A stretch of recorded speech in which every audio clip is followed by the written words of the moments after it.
रजा, मुझे भी तुमसे कुछ बात करनी है, लेकिन पहले तुम बताओ कि क्यों बुलाया है। माहीन के बारे में कुछ बताना है तुम्हें, मगर सुनने के बाद ओवर रिएक्ट मत करना।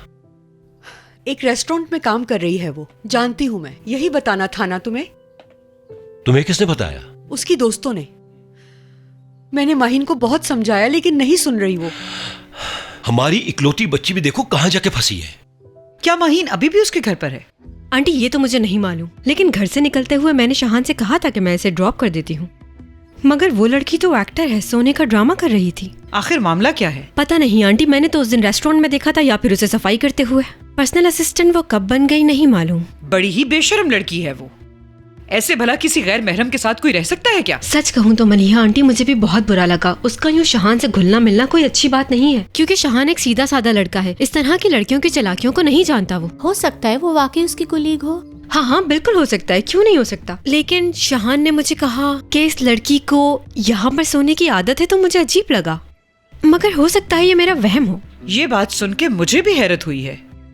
देखो जरा, ये लड़की कहाँ से आ गई अचानक? भला मुझे इस लड़की के बारे में क्यों नहीं पता चला? ओपनिंग में देखा था हमने उसको।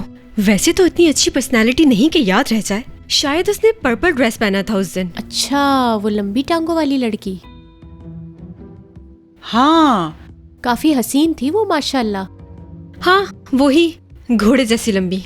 हाँ। मेरा ख्याल है कि बात कुछ और होगी, और ये बात मुझे वहां जाकर खुद मालूम करना पड़ेगी। हम अभी वहां जा रहे हैं।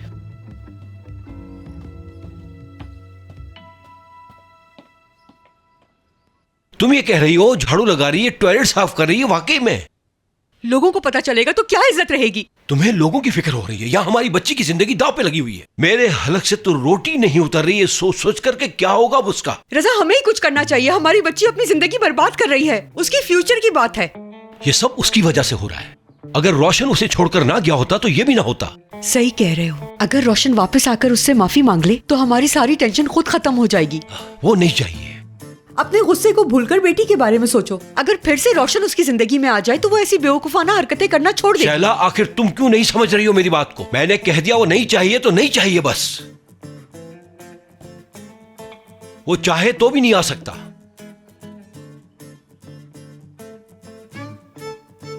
रजा, कहीं तुमने उसे जान से मारकर दफना तो नहीं दिया? तुम पागल तो नहीं हो गई हो कहीं? तो फिर क्या बात है? बस वो अचानक मेरे सामने आ गया, तो आगे तो तुम जानती हो क्या हुआ होगा। हाँ जानती हूँ, उसे मारा होगा तुमने। मारा तो था, नेचुरल था वो। मैं जितना उसे पागल समझता था उतना नहीं है वो। खुद आया था मेरे पास और आकर कहता है मुझे आपकी बेटी से प्यार नहीं था, तो इसी वजह से शादी नहीं की।